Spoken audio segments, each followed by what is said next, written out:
Okay, तो अस्सलाम वालेकुम। आज हम real world data set Titanic पे काम कर रहे होंगे।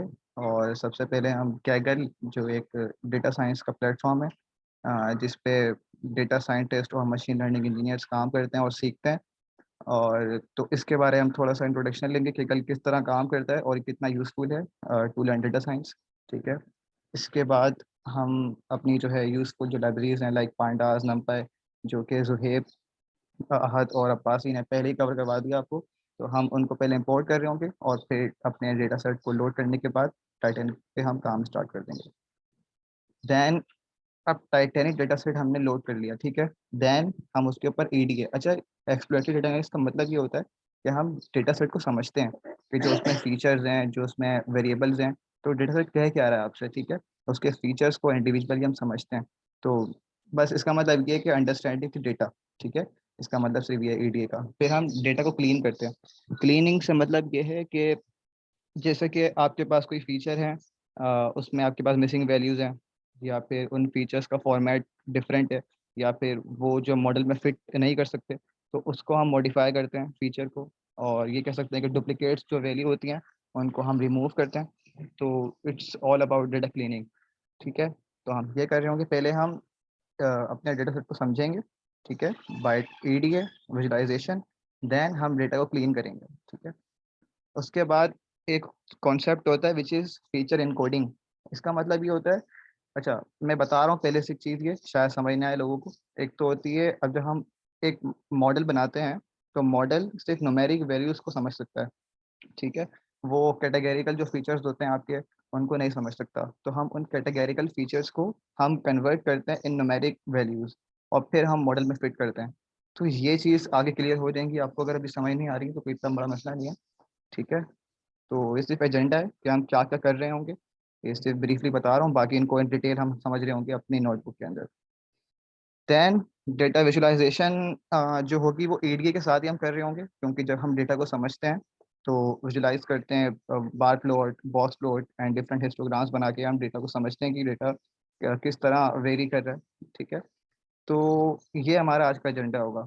लेकिन इससे पहले हम बहुत अपनी जो चीज़ें हैं उसको रिवाइज भी कर रहे होंगे, ठीक है, जो मशीन लर्निंग के बेसिक कॉन्सेप्ट्स हैं। क्योंकि जब हम नोटबुक पे काम कर रहे होंगे तो बहुत सी चीज़ें ऐसी होंगी जो समझ नहीं आ रही होंगी आपको, तो उससे पहले मैं एक थोड़ा रिवाइज कर दूंगा हर चीज़, ताकि वहाँ मसला ना हो आपको नोटबुक के अंदर, ठीक है। Then at the end of the session we'll have a Q&A session. तो जो भी किसी को मसला हो, वैसे तो कोई भी बीच में पूछ सकता है जब भी उसको पूछना हो, लेकिन एंड में 10 मिनट इसके लिए भी होंगे। ओके, तो ये हमारी टीम है। ये इंट्रोडक्शन तो हो चुका है पहले सेशन में इन सब का। और बाकी I am not going to waste my time, क्योंकि मेरा इंट्रोडक्शन पहले सेशन में हो चुका है। ओके, तो हम आगे स्टार्ट करते हैं। अच्छा, जो हमारा टॉपिक है ना आज का, वो टाइटैनिक डेटा सेट के ऊपर हम काम कर रहे होंगे। तो एक सबको पता है, हर बंदा फेमिलियर है इस टाइटैनिक जो डिजास्टर हुआ था उससे। वो 15 अप्रैल को हुआ था, ठीक है। उसमें 2224 पैसेंजर्स थे, ठीक है, जिसमें से मेल्स थे, फीमेल्स थे, आपके पास आपके चिल्ड्रंस भी थे, ठीक है। तो बहुत सारे पैसेंजर्स थे। और उसमें से जब ये सिंक हुआ तो उसमें से 1502 ने अपनी जान खो दी थी, ठीक है। और कुछ लोग ही सर्वाइव कर सके थे। तो आज हम जो काम कर रहे होंगे, हम ये कर रहे होंगे प्रेडिक्ट कि किन लोगों का जो मतलब, इसको मैं आगे एक्सप्लेन करता हूँ, ठीक है, आगे स्लाइड में यही है। अच्छा, पहले हम चैलेंज पढ़ लेते हैं, चैलेंज का है क्या। ये बात बस यही लिखी हुई है कि 15 अप्रैल को ये सिंक हुआ था। और फिर वो क्यों डूबा था, उसकी वजह ये थी कि वहाँ पे लाइफ बोट्स, सबसे पहले डूबने की वजह तो ये थी कि वो आइसबर्ग से टकरा गया था, ठीक है। और फिर जो लोग थे वो सर्वाइव नहीं कर सके, उसकी वजह ये थी कि लाइफ बोट्स कम थी, ठीक है। क्योंकि ये तो सबको ही पता होगा आपको कि जब टाइटैनिक बनाया गया था तो उसकी एक मेन चीज़ ये थी कि वो कभी डूबेगा नहीं। तो उसमें लाइफ बोट्स इसलिए कम रखी गई थी। लेकिन वो अपने पहले सफर में जब डिजास्टर हो गया तो उसमें लाइफ बोट्स कम थी, तो जिसकी वजह से बहुत कम लोग सरवाइव कर सके, ठीक है। यहाँ पे एक नंबर भी लिखा हुआ है कि जिसमें से 1500 के करीब लोग मर चुके थे और बहुत कम लोग सरवाइव कर चुके थे, ठीक है। तो अच्छा, एक जो ये लाइन है ना, while there was some element of luck involved in surviving, it seems some groups of people were more likely to survive than others। ये लाइन अभी आप लोग दिमाग में रखें, ठीक है। क्योंकि ये लाइन बहुत इंपॉर्टेंट है। क्योंकि हम हमारी जो ये लाइन है ना, इसी के ऊपर बेस के ऊपर हम अपना बनाएंगे मॉडल, और फिर प्रेडिक्ट करेंगे कि कौन लोग सर्वाइव कर सकते हैं और कौन लोग सर्वाइव नहीं कर सकते। ठीक है, यहाँ तक कोई किसी को मसला है तो पूछ ले। Any question?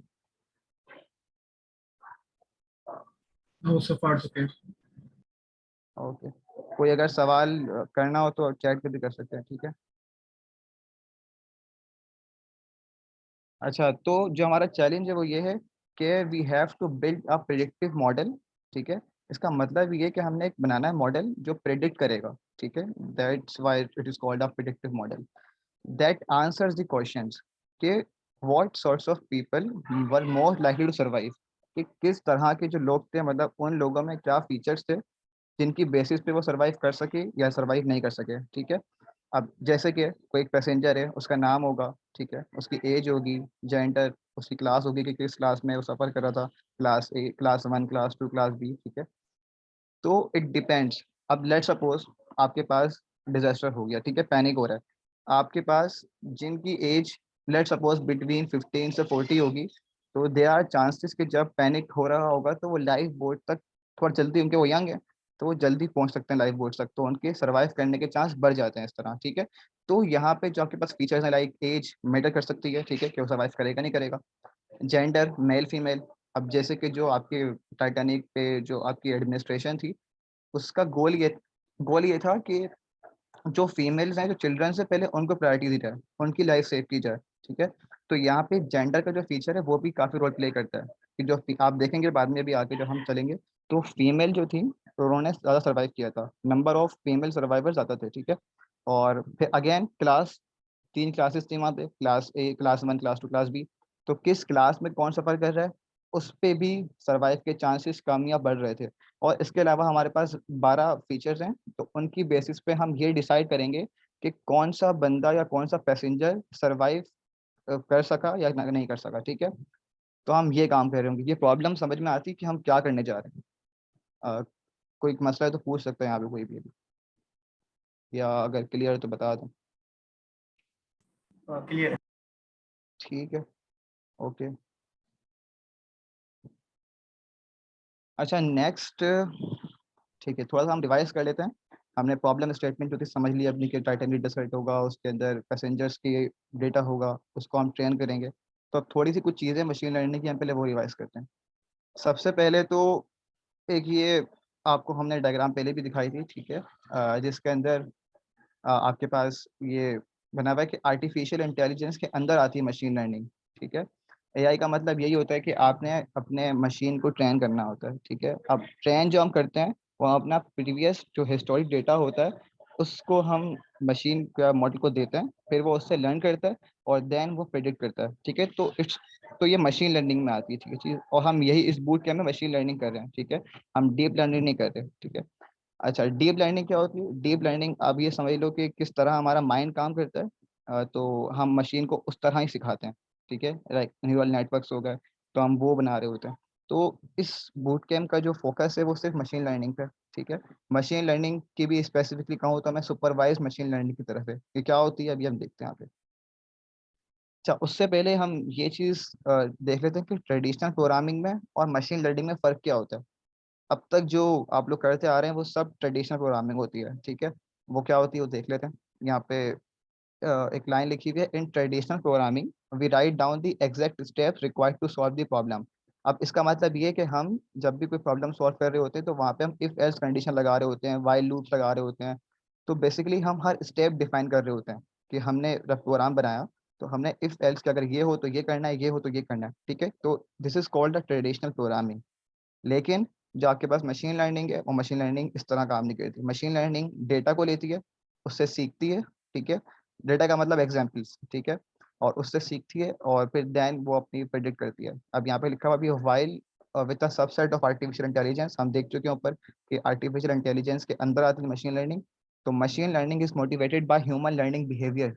ठीक है, क्या मतलब इस बात का? इसका मतलब ये कि जो ह्यूमन सीखता है वो एग्जाम्पल से सीखता है। ठीक है, तो यहाँ पे भी जो लिखा हुआ है कि we just show examples and let the machine figure out by itself how to solve the problem.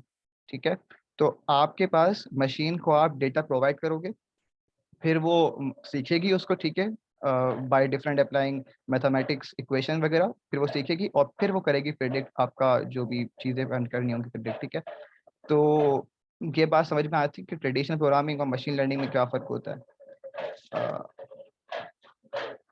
अच्छा, यहाँ पे एक डायग्राम दी हुई है जिसमें आपके पास बताया हुआ है कि यहाँ पे ये होती है ट्रेडिशनल प्रोग्रामिंग, ठीक है, which is also called a rule based approach, जिसमें कंडीशंस होती हैं। अगर वो ट्रू हो तो आपने ये कोड चलाना है, ठीक है, वो फॉल्स हो तो आपने ये कोड चलाना है, ठीक है।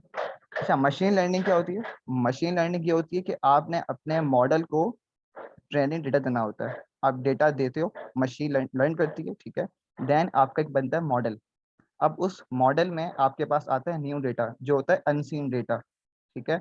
इस पे आपका मॉडल ट्रेन नहीं हुआ होता, वो सीख चुका होता है पहले आपके इस डेटा से। देन वो प्रेडिक्ट करता है आपके न्यू डेटा की जो भी चीज आपके वेरिएबल होता है, ठीक है, which is also called target variable. हम इसको देखते हैं कि क्या होता है, ठीक है। तो यहाँ पे ये मैंने डेफिनेशन उठाई हुई, यहाँ पे बस देखने वाली चीज़ ये है कि हम डेटा बहुत इंपॉर्टेंट है, ठीक है, डेटा से ही हम सीख रहे होते हैं। मशीन लर्निंग का मतलब ये है कि डेटा से सीखते हैं और फिर आगे वो करती है प्रेडिक्ट। आगे हम चलते हैं। यहाँ पे एग्जांपल्स दी हुई हैं कि मशीन लर्निंग कहाँ कहाँ आपके पास लाइफ में इस्तेमाल हो रही होती है। अब तो खैर मशीन लर्निंग हर जगह इस्तेमाल हो रही है। यहाँ पे कुछ एग्जांपल्स दी हुई हैं, लाइक फेसबुक या लिंक्डइन पे आपके पास आ रही होती है सजेशन के ये प्रोफाइल है, आप इसको फ्रेंड कर सकते हैं, रिक्वेस्ट भेज सकते हैं या नहीं भेज सकते। तो वो जो आ रही होती है सजेशन, वो सिर्फ मशीन लर्निंग के ऊपर ही काम कर रही होती है। आपने नोट भी किया होगा अक्सर कि जब आप कहीं पे किसी नए बंदे से मिलते हैं, ठीक है, और उससे मिलने के बाद आप मिलते हैं, फिर घर आते हैं, और आपने देखा होगा कि आप जब फेसबुक खोलते हैं अपनी, तो वहाँ पे सजेशन में लिखा आ रहा होता है कि वही बंदा, उसकी प्रोफाइल शो हो रही होती है। तो वो सब काम किस तरह हो रहा है, ठीक है, तो वो सब काम मशीन लर्निंग के थ्रू होता है, ठीक है। इसके अलावा जब आप नेटफ्लिक्स देखते हैं, तो वहाँ पे जो रिकमेंडेशन आपके पास आ रही होती हैं, वो सब आपके पास मशीन लर्निंग के थ्रू ही चल रहा होता है, ठीक है। इसके अलावा फ्रॉड डिटेक्शन जो होती है बैंक्स में, वो तमाम डिटेक्ट करते हैं बाय यूजिंग मशीन लर्निंग। ये बहुत सारी एग्जांपल्स हैं, यहाँ कुछ मैंने लिखी हुई है। तो बस ये पता होना चाहिए कि मशीन लर्निंग किस तरह कहाँ कहाँ इस्तेमाल हो सकती है और कहाँ कहाँ इस्तेमाल हो रही है। Over the last slide, which one? Probably वो पिछली वाली जो आपने ट्रेनिंग और ये जो बताई थी ना, उससे ये भी कंफ्यूजन हो रही थी। इससे पिछली वाली इससे जो ट्रेनिंग डेटा सेट का था, ये ट्रेनिंग डेटा सेट वाली जो डायग्राम थी। हाँ, डेटा सेट ये वाली है, अभी जो आई। कौन सी, ये वाली ना?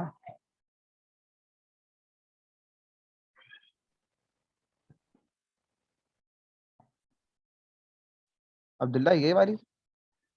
जी जी, ये हाँ वाली। ये बात। तो मैं रिवाइज करता हूँ, ठीक है। हमने दो चीज डिस्कस करी ना यहाँ पे, कि ट्रेडिशनल प्रोग्रामिंग क्या होती है और मशीन लर्निंग क्या होती है, ठीक है। ट्रेडिशनल प्रोग्रामिंग हम आज तक करते वही आए हैं, ठीक है। उसमें हमने क्या करते हैं, हम एक प्रोग्राम लिखते हैं, ठीक है, उसमें हम कंडीशन लगा देते हैं कि अगर ये हो तो ये करना है, अगर ये हो तो ये करना है। यहाँ पे लिखा हुआ है कि अगर आपके पास कंडीशन कोई है लगाई हुई है, अगर वो ट्रू हो तो आपने कोड 1 चलाना है, फॉल्स हो तो कोड 2 चलाना है। तो बेसिकली हम अपने कंप्यूटर को हर केस बता रहे होते हैं कि भाई ये हो तो ये करना है, ठीक है। लेकिन मशीन लर्निंग क्या करती है? मशीन लर्निंग आपकी एग्जाम्पल्स लेती है या आपके डेटा को लेती है, जो आपका हिस्टोरिक डेटा होता है, उसको लर्न करती है बाइट्स ऑन, ठीक है। फिर बनता है एक मॉडल, उस मॉडल में आता है नया डेटा, और फिर वो करता है प्रेडिक्ट कि भाई क्या आपने जो टारगेट वेरिएबल है उसकी प्रेडिक्शन क्या है। तो वो मॉडल जो होता है वो कर रहा होता है प्रेडिक्ट। तो ये बिल्कुल डिफरेंट है इससे, क्योंकि यहाँ पे आप कोई इफ एल्स कंडीशन लगा नहीं रहे होते हैं, ठीक है। तो ये इस तरह की चीज़ें नहीं हो रही थी। आप क्लियर है चीज़, या फिर कोई मसला तो बताओ। ठीक है, क्लियर है? ठीक है, क्लियर। ओके, जी ठीक है। तो हम अब तक डेटा की बात कर रहे हैं कि डेटा किस किस तरह आपका इस्तेमाल करके अपने रियल वर्ल्ड में किस तरह हम उसको इस्तेमाल करें आगे। अच्छा, अब आती हैं टाइप्स। मशीन लर्निंग की 3 टाइप्स होती हैं जो मेनली होती हैं। एक तो होती है सुपरवाइज्ड मशीन लर्निंग, ठीक है। हमारा जो गोल है ना इस बूट कैम्प का, वो सुपरवाइज्ड लर्निंग की तरफ ही है, ठीक है, क्योंकि मशीन लर्निंग एक बहुत बड़ी एक डोमेन है, इसको समझना तरीके से एक बूट कैम्प का पॉसिबल नहीं है, ठीक है। तो हम सिर्फ सुपरवाइज्ड मशीन लर्निंग पे काम कर रहे होंगे। दूसरी टाइप होती है अनसुपरवाइज्ड मशीन लर्निंग, ठीक है। थर्ड वन होती है रीइंफोर्समेंट लर्निंग। मैं बता देता हूँ कि इसमें होता क्या है। सुपरवाइज्ड लर्निंग में इसका बस ये समझ लें कि सुपरवाइज में और अनसुपरवाइज में फ़र्क ये होता है कि सुपरवाइज में आपके पास जो आपके पास डेटा होता है उसका आउटकम भी दिया हुआ होता है। ठीक है, क्या मतलब इस बात का, मैं आपको एग्जांपल दे देता हूँ। जो हमने बात करी भी टाइटैनिक की, तो कोई पैसेंजर है, ठीक है, उसकी आपके पास नेम, क्लास, उसके फीचर्स दिए हुए हैं, और फिर एंड में एक टारगेट वेरिएबल भी लिखा हुआ है जिसमें बताया हुआ है कि भाई ये जो पैसेंजर है उसने सरवाइव किया या नहीं किया, ठीक है, बेस्ड अपॉन उसके फीचर्स जो थे, उसका एज, उसकी क्लास, उसके सिबलिंग्स एटसेट्रा। ठीक है, तो आपके पास सुपरवाइज मशीन लर्निंग में टारगेट वेरिएबल होता है, या ये समझ लो कि आउटकम होता है, किसमें, ट्रेन डेटा में। ये बात दिमाग में रखने वाली है, ट्रेन डेटा में आपके पास टारगेट वेरिएबल होता है सुपरवाइज मशीन लर्निंग में। On the other hand unsupervise में टारगेट वेरिएबल नहीं होता, आपके पास सिर्फ इनपुट होता है, आउटकम नहीं होता। और फिर आप क्लस्टरिंग करते हो, डायमेंशनलिटी, इसका अच्छा इसका मतलब क्या है, रहे देख लेते हैं। पहले इसकी बात कर लेते हैं कि सुपरवाइज मशीन लर्निंग में दो टाइप्स आती हैं। एक तो होती है रिग्रेशन क्लासिफिकेशन, एक होती है रिग्रेशन प्रॉब्लम्स, एक होती है क्लासिफिकेशन प्रॉब्लम्स। ठीक है, इनमें जो फर्क ही होता है, अब बल्कि इसमें फर्क वैसे आगे है तो इसको मैं एक्सप्लेन नहीं कर रहा, इसको कर लेता हूँ एक्सप्लेन, बल्कि इसका भी आगे है, तो आगे एक स्लाइड में देख लेते हैं। अच्छा जी, तो यहाँ पे बता दिया आपको कि तीन टाइप की होती है मशीन लर्निंग। एक तो होती है सुपरवाइज मशीन लर्निंग, एक होती है अनसुपरवाइज, और तीसरी होती है रीइंफोर्समेंट लर्निंग। ठीक है, तो सुपरवाइज में बता दिया कि दो टाइप्स होती हैं, एक तो होती है क्लासिफिकेशन प्रॉब्लम्स, दूसरी होती है रिग्रेशन। क्लासिफिकेशन का मतलब नाम से जाहिर है, क्लासेस होंगी कोई ना कोई। अब लेट्स सपोज इसकी एग्जांपल है, आपके पास जो ईमेल्स आती हैं उनमें स्पैम ईमेल्स भी होती हैं। तो आपने कभी नोट किया कि जो स्पैम ईमेल्स होती हैं वो ऑटोमेटिकली जो गूगल है वो डायरेक्टली जो स्पैम फोल्डर होता है वहां पे चली जाती है। वो स्पैम वो किस किस तरह जा रही होती हैं, तो बेसिकली वहां पे गूगल ने अपना क्लासिफिकेशन एक मॉडल लगाया हुआ है। जब कोई भी ईमेल आती है, पहले वो जाती है मॉडल में, फिर वहां से वो आगे आउटपुट देता है कि भाई जो ईमेल है वो स्पैम है या नहीं है। अगर तो वो स्पैम है तो वो चलेगी स्पैम फोल्डर में, अगर वो स्पैम नहीं है तो वो चली जाएगी आपकी इनबॉक्स के अंदर। ठीक है, तो वेट, तो कहने का मकसद ये है कि आपके पास जो क्लासिफिकेशन प्रॉब्लम होती है वो यस और नो में हो रही होती है। ठीक है, कि कोई बंदा, अब लेट सपोज कि जो टाइटैनिक की बात कर रहे हैं, इसमें जो पैसेंजर्स हैं उसमें दो आउटकम्स हैं किसी पैसेंजर के, या तो पैसेंजर सर्वाइव करेगा या नहीं करेगा। ठीक है, दो ही पॉसिबिलिटीज हैं। लेकिन यस, कुछ ऐसा पॉसिबल है कि मोर देन टू आउटकम्स भी हों, मतलब कि मोर देन टू क्लासेस भी पॉसिबल हैं। ठीक है, तो वो भी हम देख, उसे मल्टी क्लास कहते हैं, अब उसको भी देख रहे होंगे आप। दूसरी होती है रिग्रेशन प्रॉब्लम। इसका मतलब ये होता है कि आपके पास जो आंसर आता है वो कंटिन्यूअस, जो के पास टारगेट वेरिएबल होता है उसकी वैल्यूज कंटिन्यूअस होती हैं। क्या मतलब इस बात का, इस बात का मतलब ये कि कोई एक होती है हाउस प्राइस प्रॉब्लम। ठीक है, आपके पास किसी भी हाउस की, आपके पास फीचर्स दिए हुए हैं कि उसमें कितने बेडरूम्स हैं। ठीक है, और फिर डिफरेंट कि कहाँ कि किस शहर में है वो। ठीक है, और कितने उसके फ्लोर्स हैं। तो उसके डिफरेंट फीचर्स दिए हुए होते हैं, और फिर एंड में टारगेट वेरिएबल होता है कि उस हाउस की प्राइस लिखी हुई होती है, कि उसकी प्राइस लेट सपोज 3 लाख या 4 लाख जो भी है। तो वो कंटिन्यूस वेरिएबल में होता है। ठीक है, कंटिन्यूस वैल्यूज होती हैं वो हाउस प्राइस की। तो ये होता है। अब ये बताएं कि किसी को प्रॉब्लम है कि क्लासिफिकेशन और रिलेशन में फर्क क्या होता है। कोई प्रॉब्लम है तो पूछ सकता है अभी भी। एनीवन?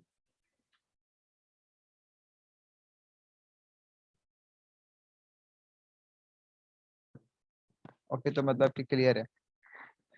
ठीक है, तो अनसुपरवाइज्ड मशीन लर्निंग की बात करते हैं। आप अनसुपरवाइज्ड मशीन लर्निंग पे हमारा फोकस नहीं होगा। ठीक है, हम सिर्फ सुपरवाइज्ड मशीन लर्निंग पे और क्लासिफिकेशन और रिलेशन पे काम कर रहे होंगे।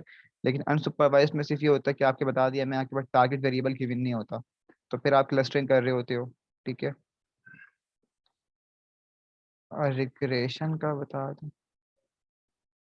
रिग्रेशन का आपको बता दिया ना मैंने कि आपके पास जैसे कि कोई हाउस प्राइस प्रेडिक्ट करनी है आपको। ठीक है, तो आपके पास उस हाउस के डिफरेंट फीचर्स दिए हुए हैं, लाइक उसके बेडरूम्स हैं, उसके किस जगह लोकेट करता है।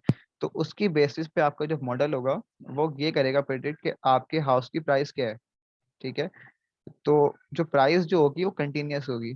ठीक है, कंटिन्यूस वैल्यू होगी। आ, ठीक है, और जो ऑन दी अदर हैंड जो क्लासिफिकेशन प्रॉब्लम होती है उसमें सिर्फ यस और नो के आंसर दे रहे होते हैं कि वो सर्वाइव करेगा या नहीं करेगा, वो स्पैम है या नहीं है। ठीक है,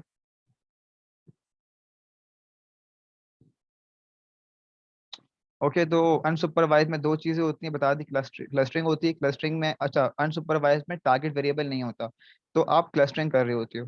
खैर मैं इसको एक्सप्लेन नहीं करूंगा। क्लस्टरिंग का मतलब होता है सिर्फ ग्रुपिंग करना, ठीक है। डिफरेंट ग्रुप्स बनते हैं और फिर उसके ऊपर आपकी प्रिडिक्शन होती है। दूसरी चीज होती है डायमेंशनलिटी रिडक्शन। इसका मतलब सिर्फ इतना होता है कि आपके पास किसी डेटा सेट के अंदर बहुत सारे फीचर्स हैं, बहुत सारे, लेट्स सपोज 1000 फीचर्स हैं, ठीक है। अब 1000 फीचर सारे के सारे रेलिवेंट नहीं होंगे जो आप चाह रहे हो प्रिडिक्ट करना, ठीक है, उससे। तो आप उन फीचर्स को करते हो रिड्यूस, उन फीचर्स को कम करते हो, ठीक है। तो इसका मतलब कि आपके पास जो फीचर्स होते हैं उनको आप कम कर रहे हो, तो इसके अंदर तो एक ही होता है। नंबर थर्ड जो आपके पास चीज आती है उसे बोलते हैं री लर्निंग, ठीक है। री लर्निंग जो होती है वो ये होती है कि इसमें ये एक एडवांस चीज है, लेकिन बता देता हूँ कि क्या होता है। आपके पास एक एजेंट होता है, उसको एक एनवायरनमेंट दिया हुआ होता है आपने, ठीक है। वो उस एनवायरनमेंट पे अपने एक्शंस परफॉर्म करता है, और फिर एट द एंड उसको एक रिवॉर्ड दिया जाता है कि उसका जो प्रेडिक्शन थी या जो भी उसका आउटकम था वो कितना सही है। तो एजेंट अपने रिवॉर्ड को मैक्सिमाइज करने की कोशिश करता है, ठीक है। तो ये एजेंट बेस्ड लर्निंग होती है, इस पे हमारा फोकस बिल्कुल भी नहीं है, और ना ही अनसुपरवाइज पे। तो हम आगे चलते हैं मशीन लर्निंग पे, ठीक है। अच्छा, सुपरवाइज्ड मशीन लर्निंग जो हम कर रहे होते हैं बेसिकली वही है कि कोई मॉडल होगा, ठीक है। वो मॉडल को आप डेटा दोगे, देन वो अपना प्रेडिक्शन बताएगा, ठीक है। तो अब इसके भी डिफरेंट मॉडल्स होते हैं। सब में ये तो बहुत कॉमन है, बहुत सारे हो सकते हैं, बहुत सारे हैं बल्कि। ये जो बहुत ही मशहूर है, यहाँ पॉपुलर है, linear regression, logistic regression, can and decision trees. तो ये डिफरेंट आपके पास मशीन लर्निंग मॉडल्स हैं या एल्गोरिथम्स हैं जिनकी बेसिस पे प्रेडिक्शन जनरेट होती हैं, ठीक है। तो इनको अभी ज़रूरत नहीं याद करने की, हम इन मॉडल्स को इस्तेमाल कर रहे होंगे। कोई अच्छा मुझे कोई ये बताए, कोई भी जो चैट में, कि हमें कैसे पता है कि कौन सा मॉडल यूज करना चाहिए? किसी के पास इसका जवाब है? डेटा के हिसाब से करते हैं हम लोग यूज। बिल्कुल डेटा के हिसाब से करते हैं, लेकिन अब जैसे कि मैंने बताया आपको, टाइटेनिक डेटा सेट की बात कर रहे हैं जिसमें हम ये कर रहे हैं प्रेडिक्ट के सर्वाइव करेगा या नहीं करेगा। तो कोई बता सकता है कि हम वहाँ पे कौन सा मॉडल इस्तेमाल कर सकते हैं? लॉजिस्टिक रिग्रेशन, क्योंकि वो बाइनरी है। Exactly logistic. अब ये बात हम डिस्कस कर रहे होंगे कि भाई यहाँ पे अगर ये हम क्लासेस कर रहे हैं प्रेडिक्ट, तो इसको क्यों कह रहे हैं रिग्रेशन, जबकि तो क्लासिफिकेशन नहीं, हम सॉल्व कर रहे हैं। अभी किसी ने जवाब दिया कि लॉजिस्टिक रिग्रेशन, ठीक है, वो आपने इस बेस पे कहा कि उसमें फाइनली 0 1 के लिए, तो क्या मैं उस पर रैंडम फॉरेस्ट या ये सब नहीं लगा सकता? क्या प्रेसिडेंट लगा वेरिएट नहीं लगा सकते हैं, सकता? डिपेंड करता है, but logistic regression is depend, वो है आपका बेसिकली काफी आपको वो बोल देता है कि इजियर वे है as compare to random forest और वो सब। इसका एक आपका आंसर नहीं, थोड़ा सा। अच्छा, हमारा जो यहाँ पर जो हमें जो प्रॉब्लम सॉल्व करना है, हमें यहाँ पर इजी वे ढूंढना है, हमें यहाँ ढूंढना है वो मॉडल जो कि बेस्ट हमें प्रेडिक्शन दे। सही एग्जैक्टली है। जो परफॉर्मेंस जिसकी अच्छी होगी वो आप इनमें से सारे हम्म। मॉडल्स लगा सकते हैं, बट जो मॉडल अच्छा होगा वही आप यूज करेंगे। हाँ, ये आंसर होना चाहिए इसका, कि we can not predict beforehand कि कौन सा मॉडल चलेगा अच्छा, बिकॉज डेटा सेट आपके पास कैसे भी हो सकता है, लाइक कितना भी स्प्रेड हो सकता है, क्या क्या हो सकता है, कौन सा मॉडल सही बैठ रहा है, ये रिग्रेशन लाइन बनने के बाद ही पता चलता है। तो बेस्ट आंसर डिसीजन है। ट्रीज भी तो यूज कर सकते हैं। हाँ, आप सारे मॉडल लगाएंगे इसमें जो भी लग सकते हैं, मतलब जो रिग्रेशन वाले जो क्लासिफिकेशन के सारे एल्गोरिथम्स होंगे आप सारे लगाएंगे, एंड देन आप उसमें देखेंगे किसकी प्रिडिक्शन बेटर आ रही है, जिसकी प्रिडिक्शन अच्छी होगी वो आप model as a final submit करेंगे, आप बताएंगे ये मॉडल सबसे बेस्ट हुआ है, I have tried all the model. कभी भी एक मॉडल के बेस पे यू नेवर से कि भाई ये हो गया, लॉजिस्टिक रिग्रेशन लगा दिया बस खत्म, मशीन लर्निंग डन, ऐसा कभी नहीं होगा। अभी तो सिर्फ भी थोड़े से मॉडल है, इसमें भी बहुत सारी हाइपर पैरामीटर ट्यूनिंग होगी, तो इसके भी मल्टीपल वेरिएंट्स बनेंगे। एक लॉजिस्टिक रिग्रेशन के आई थिंक 4 वेरिएंट्स बन जाएंगे, जिस पे आप टेस्ट करके बताएंगे कि भाई ये वाला इस हाइपर पैरामीटर के साथ, जो कि आगे आप इंशाल्लाह समझ जाएंगे कि क्या होता है। तो that's how you find the right model. ठीक है, I hope that make sense. Nabeel भाई, वो ओवर फिटिंग अंडर फिटिंग के बारे में आगे बताएंगे आप क्या? हाँ हाँ, definitely over fitting under fitting होगा इसका। आराम है स्लाइड में आज की, या फिर नेक्स्ट सेशन स्लाइड में में होगा वो? नहीं है, स्लाइड में नहीं है। मैं नेक्स्ट जो सेशन होंगे आपके पास, अभी तो खाली इंट्रो बता रहा हूँ कि किस तरह काम करता है प्रोजेक्ट आपका पूरा, लेकिन नेक्स्ट सेशन में हम डिफरेंट डेटा सेट पे काम कर रहे होंगे। आज तो के एक जो काम करता हूँ, मैं खाली ओवरव्यू दे देता हूँ। ओवर फिटिंग और अंडर फिटिंग आप बिल्कुल पढ़ेंगे आराम से, बस मैं एक ओवरव्यू ये बता देता हूँ। ओवर फिटिंग का मतलब ये होता है कि आपका जो मॉडल है वो सब चीज़ को अच्छा बोल रहा है। फॉर एग्जाम्पल, आपने डेटा दिया है कि डेटा में जो आपके पास एग्जाम्पल्स हैं कि लेट्स से स्पैम और नॉट स्पैम का हम लोग बात कर रहे थे, ठीक है, उसमें हमने डेटा जो मॉडल ट्रेन कर दिया उसमें हमने 98 स्पैम ईमेल्स डाल दिए, 2 नॉट स्पैम डाल दिए। अब डेटा क्या प्रिडिक्ट करेगा? डेटा के पास जो आएगा वो उस पर लर्न करेगा ना, उसके पास आ रहे मैक्सिमम ईमेल स्पैम क्या है, उसने समझ गया जब भी मुझे आए 90% of the time they have to predict ये स्पैम ही है। तो अभी आप कभी स्पैम ईमेल्स को जब प्रिडिक्ट करना चाहेंगे, स्पैम ईमेल दिया आपने और वो स्पैम प्रिडिक्ट कर भी रहा है और आप खुश हो रहे हो, ओहो वाओ मेरा मॉडल अच्छा है, but that's not the true. ये गलत प्रिडिक्शन है, क्योंकि वो अपने ओवर ट्रेनिंग की वजह से और एक ही चीज पे लर्न हो गया है और वो उसी को प्रिडिक्ट कर रहा है। ठीक है। अंडर फिटिंग ये कि वो आपके जो ट्रेन डेटा है उसी पे खराब कर रहा है। फॉर एग्जाम्पल आपने मॉडल को इतना अजीब सा बना दिया कि वो एक बेंच में एक्यूरेसी भी नहीं पहुंच पाया, और उसने उसको जब आपने जिस पे आपने ट्रेन किया हुआ है, फॉर एग्जाम्पल आपने एक ईमेल पे ऑलरेडी ट्रेन किया हुआ था कि ये स्पैम का ईमेल है, अब जब आप उससे प्रिडिक्ट करवाते हैं तो वो उसको प्रिडिक्ट करता है नॉट स्पैम। इसका मतलब कि वो मॉडल इस काबिल भी नहीं है कि वो अपनी जो ट्रेन है उसको सही से प्रिडिक्ट कर सके। तो ये नट शेल में बस ये मतलब है, बाकी आगे चल के आपको ग्राफ के थ्रू समझ आएगा कि कैसे पता लगता है कि कौन सी ओवरफिट हो रहा है, कौन सा अंडरफिट हो रहा है। ठीक है, हम कंटिन्यू कर लो। ओके। अच्छा, अब बात करते हैं हम कि लाइफ साइकिल क्या होता है किसी भी डेटा साइंस प्रोजेक्ट का। ठीक है। अब यहाँ पे आपके पास बहुत सारी चीजें दिख रही हैं आपको, मुझे पता है कि देख के घबरा देंगे भाई ये सब क्या हो रहा है। मैं थोड़ा सा ओवरव्यू दे रहा हूँ कि क्या हम किस तरह काम कर रहे होंगे। सबसे पहले तो हमारी होती है प्रॉब्लम स्टेटमेंट, कि हमारी प्रॉब्लम क्या है। Like in this case Titanic disaster के अंदर हमारे पास हम क्या कर रहे हैं, हम किसी भी पैसेंजर का ये बता रहे हैं कि वो सर्वाइव करेगा या नहीं करेगा। ठीक है, तो हमारी प्रॉब्लम ये है, उसके फीचर्स देख के हम बता रहे होंगे। फिर हमारे पास आती है डेटा सिलेक्शन, कि डेटा आपने चूज कौन सा करना है। हमारे पास अभी जो केस है टाइटैनिक का, इसमें हमारे पास डेटा ऑलरेडी गिवन है जो हमने कैगल से उठाया है। ठीक है, मैं कैगल का बताऊंगा अभी जब हम स्टार्ट करेंगे। ठीक है, तो डेटा हमें सेलेक्ट, डेटा हमें गिवन है इन दिस केस, लेकिन हम डेटा को सिलेक्ट करते हैं कि किस डेटा के ऊपर हम काम करें, और फिर हमारे पास प्रिडिक्शन है। ठीक है, फिर हमारे पास दूसरी जो चीज होती है वो होती है ईडीए। ईडीए का मतलब बता चुका हूँ आपका मैं ऑलरेडी, कि अंडरस्टैंडिंग द डेटा, कि डेटा को आप अंडरस्टैंड करते हो कि उसका हर फीचर किस तरह, उसका जो हर फीचर है वो आपके टारगेट वेरिएबल से रेलिवेंट है या नहीं है, वो कोरिलेट कर रहा है नहीं कर रहा। तो ईडीए का मतलब अंडरस्टैंडिंग द डेटा। ठीक है, ये आप जब करते हो तो आप इसमें डिफरेंट विजुलाइजेशन कर रहे होते हो, like box plot, bar plot, histogram, depends upon the feature. फिर जब आपने डेटा को समझ लिया हर फीचर को, फिर आप करते हो डेटा प्री प्रोसेसिंग। ठीक है, इसका मतलब ये होता है कि डेटा को क्लीन करना। ठीक है, क्लीन का मतलब क्या, कि आपके पास कोई डेटा है उसमें मिसिंग वैल्यूज हैं, उनको फिल करना। ठीक है, या फिर उन जो मिसिंग वैल्यूज हैं उनको रिमूव कर देना।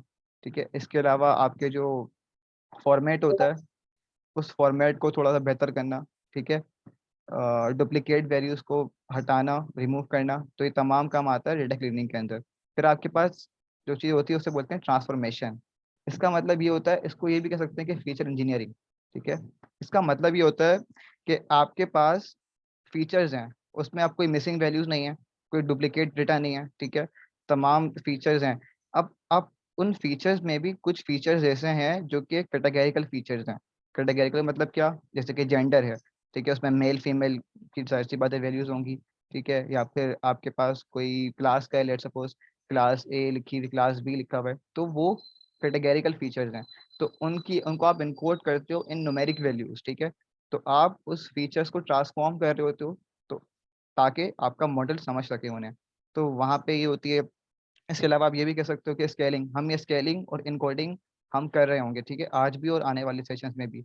तो हमने डेटा को ट्रांसफॉर्म कर दिया। ठीक है, उसके बाद हम करते हैं सिलेक्शन। अब ये बात तो पता है आपको कि जो हर फीचर है वो कोरिलेट नहीं करता आपको टारगेट वेरिएबल से।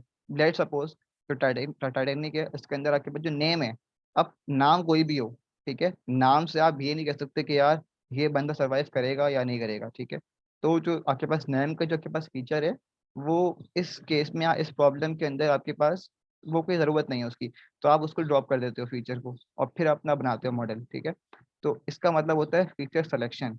ठीक है, इसके भी बहुत सारे होते हैं मेथड्स, हम देख लेंगे बाद में। अच्छा, फिर बात आती है, अब हमारे पास डेटा देखें, डेटा हमने सेलेक्ट कर लिया। ठीक है, फिर हमने समझ लिया उसको, डेटा को क्लीन कर लिया, फिर उसके हमने कैटेगरिकल फीचर को स्केलिंग और इनकोडिंग करके उसको बिल्कुल ट्रांसफॉर्म कर लिया एक अच्छे तरीके से। ठीक है, फिर हमारे पास जो फीचर्स काम के नहीं थे उनको हमने रिमूव भी कर दिया। अब सारा काम डेटा का हो चुका है, डेटा इज क्लीन। ठीक है, अब बात करते हैं हम मॉडल की, कि अब उस डेटा के ऊपर हम कौन सा मॉडल लगाएं। ठीक है, कि उसकी प्रिडिक्शन हो। तो हमारे पास डिफरेंट मॉडल्स हैं, अभी बात करी थी हमने बहुत सारी, logistic, linear, random forest etcetera. तो उन अब डिपेंड करता है कि कौन सा डेटा है आपके पास, और फिर उस डेटा के हिसाब से आपने चूज करना होता है मॉडल अपना। ठीक है, तो फिर आप सेलेक्ट करते हो model, it depends upon data again.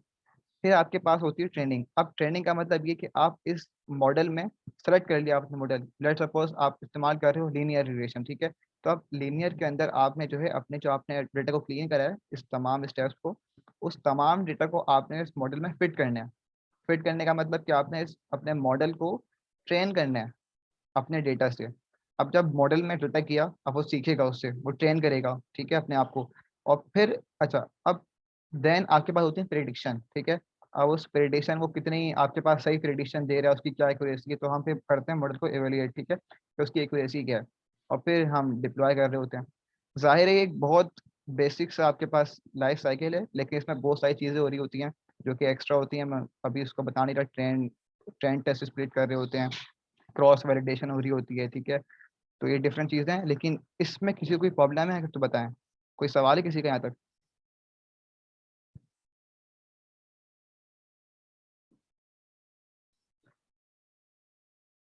कोई सवाल है किसी का तो पूछ सकता है वो भी। एक चीज पूछनी थी, मॉडल ट्रेनिंग जो होती है ये एक तरीके की बैक टेस्टिंग ही हुई, right? If I am correct.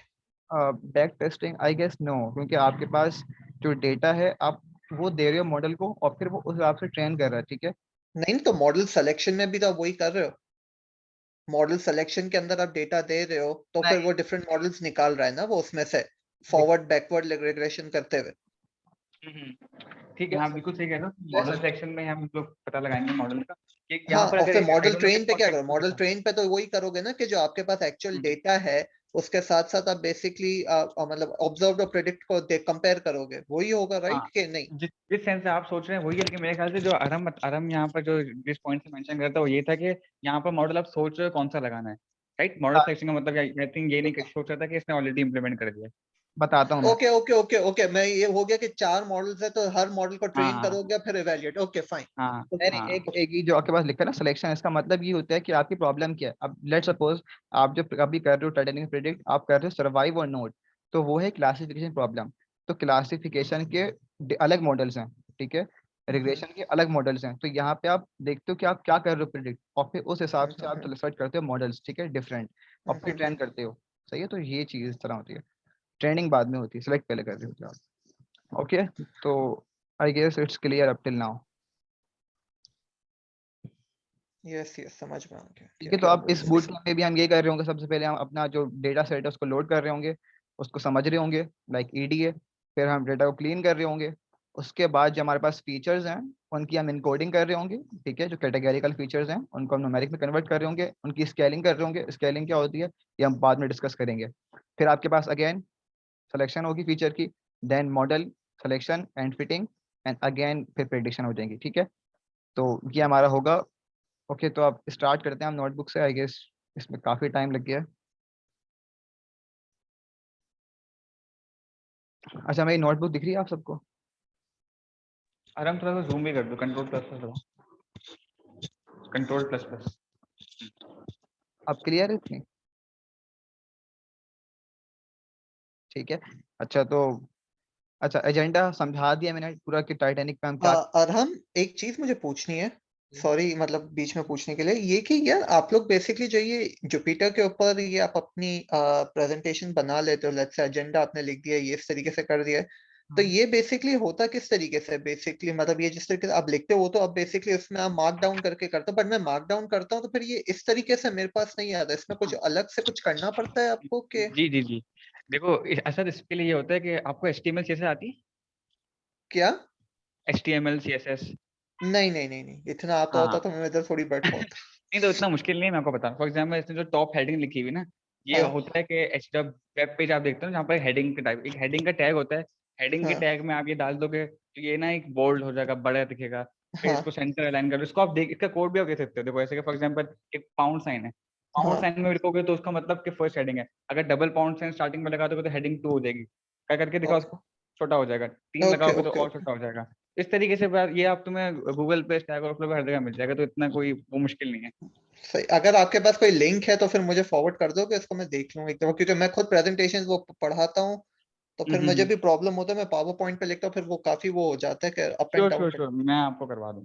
ठीक है। चलो तो थैंक वो you link so provide much. कर देंगे, आप परेशान ना हो, ठीक है। अच्छा, अगेन ये सब समझा चुका हूँ मैं, ठीक है, कि हम जो इस सेशन में कर रहे होंगे वो सिर्फ डेटा को समझ रहे होंगे और डेटा को क्लीन कर रहे होंगे। जो बाकी स्टेप्स हैं आपके, अभी तो ये सिर्फ बेसिक बता रहे हैं कि क्या होगा। जो प्रेडिक्शन होंगी वो आपके नेक्स्ट सेशंस में होंगी, ठीक है। अच्छा जी, तो अब agenda is clear I think, क्योंकि यहाँ पे आप प्रेडिक्ट कर रहे होगे। यहाँ पे लिखा हुआ है the goal of the model is to predict whether a passenger survive the Titanic disaster और नॉट। गिवन जो होगी उसकी आपके पास फीचर्स दिए हुए हैं, एज, क्लास और अदर फीचर्स, ठीक है। तो आपका जो गोल है वो ये है कि पैसेंजर का बताना है कि वो सर्वाइव करेगा या नहीं करेगा, ठीक है। तो ये गोल है आपका। तो सबसे पहले तो हम लाइब्रेरीज जो हमारी बहुत इंपॉर्टेंट हैं, जो जिसके हमने ऊपर 2 महीने लगा दिए हैं, पांडास, नंबर और जो आप पाइथन सिखा रहे थे आपको जुहेब अब्बासी वगैरह, तो इनको पहले हम इंपोर्ट कर लेते हैं, ठीक है। मैटप्लॉटलिब और सीबॉर्न ये आपके पास इस्तेमाल होती हैं फॉर प्लॉटिंग डायग्राम्स या हिस्टोग्राम्स एटसेट्रा, ठीक है। तो इनको हम इस्तेमाल कर रहे होंगे आज। अच्छा, सबसे पहले हम डेटा को लोड कर लेते हैं, ठीक है। अच्छा हाँ, इससे पहले मैं आपको बता दूंगा कैगल क्या होता है। कैगल आपके पास एक बहुत ही काम का प्लेटफॉर्म है जिसके ऊपर बहुत सारे डेटा सेट्स होते हैं। यहाँ पे 4 चीज़ें होती हैं। एक तो इनकी कॉम्पिटिशन्स, डेटा सेट, नोटबुक्स। तो जो आज हम कर रहे हैं वो कंपटीशन में पार्टिसिपेट कर रहे हैं। यहाँ पे अगर मैं सर्च करता हूँ टाइटैनिक, तो ये हमारा कंपटीशन है, ठीक है। जब इस पे आप जाओगे तो यहाँ पे आपके पास इस पे जो ओवरव्यू दे देगा भाई कि यहाँ पे क्या क्या आपने करना है, ठीक है। इसका कोड दिया हुआ होगा कि किस तरह इसकी एक्यूरेसी चेक कर रही होगी। लीडर बोर्ड होता है, डिस्कशन, ठीक है। यहाँ पे कोई प्रॉब्लम हो आपको, जो आप सीख रहे हो, तो आप यहाँ आपके पास एक्सपर्ट्स होते हैं, उनसे आप सीख सकते हो। इसके अलावा यहाँ पे कोड दिया हुआ होता है कि इसका सोल्यूशन जो आपके पास मशीन लर्निंग इंजीनियर्स या डेटा साइंटिस्ट हैं वो यहाँ पे अपना कोड अपलोड करते हैं ताकि जो बिगनर्स हैं वो सीख सकें। तो आप यहाँ से भी सीख सकते हो, ठीक है। तो यहाँ से आप डाउनलोड कर सकते हो डेटा को यहाँ पे। इस तरह डाउनलोड करना होता है डेटा को, डाउनलोड कॉल करके आप कर लोगे। मैंने सारे काम यहाँ पे किए हुए हैं, तो मैं सिर्फ लोड कर रहा हूँ डेटा अपना, ठीक है। तो यहाँ पे मैंने pd.read.csv करके अपना ट्रेन डेटा लोड कर लिया, ठीक है, क्योंकि यहाँ पे मेरे पास ये इस फोल्डर में मौजूद था। तो मुझे पाथ देना नहीं पड़ा, डायरेक्टली मैंने इसको रीड कर लिया, ठीक है। रीड करने के बाद मेरे पास यहाँ पे डेटा मेरे पास शो हो गया, सही है। अब मैं अगर इसको मैंने रन नहीं किया भाई, यस।